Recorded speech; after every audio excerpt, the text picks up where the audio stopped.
and 87%. Agitation, even in its mildest form, can be found in 68%. Let me just try and help. Let me just try and... So the next letter in the chronological sequence is January 30, 1951. So it's almost a year later.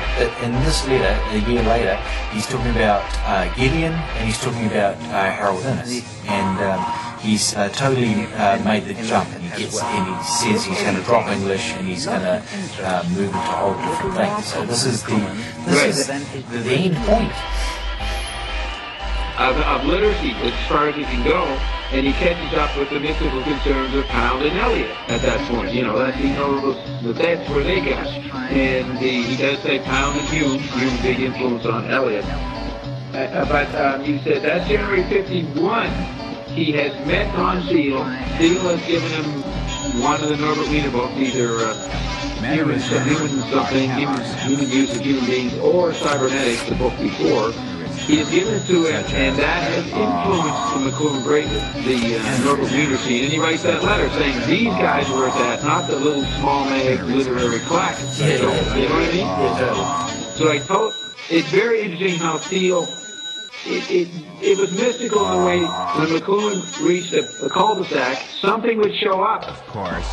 That he almost deserved, and it would be serendipitous, that would help him get to the next stage, you know, the next breakthrough.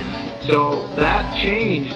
Steele was part of it, but Steele doesn't get the change. He's just the messenger. It's McLuhan has built up such an awareness. He's ready to be pushed into the next phase because he's earned it. You know what I mean?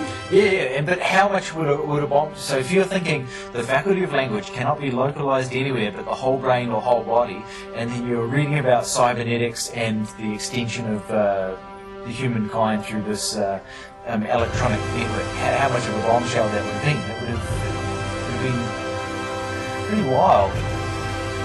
Yeah, now that's a really good... when he says that language is not lodged in the skull or the brain, that's what, you know, the postmodernists call the logocentric bias.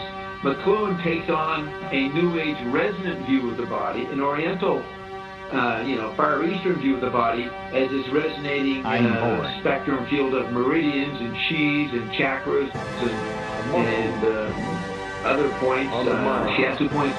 The whole body is consciousness. He's broken through from the mouth-oriented because he talks too much of consciousness, which is the product of the printing press. You know what I mean? Like, that statement is very valuable because it shows he has made the New Age insight that consciousness is not stuck in my brain. Yeah. I mean, that is a common meme 40 years later in the New Age circuit, that to move your mind out of your head and put it into your toes. You know what I mean? Yes. Why did I do that? Yeah. Now he gets that, and then he's going to realize, wow, the very image of spreading my consciousness over my body and not keeping locked in the brain is actually what electricity does to the central nervous system. It flips it out of that holistic body. And that's the breakthrough there. He goes beyond that statement as to whether we picked up from Wiener and Innes, you know what I mean? Yeah. That statement shows the importance of the statement shows that he got to that last point of literate mysticism, or breakthrough from literacy into acoustic resonating space. Those paragraphs show that one goes through that, and he did it. And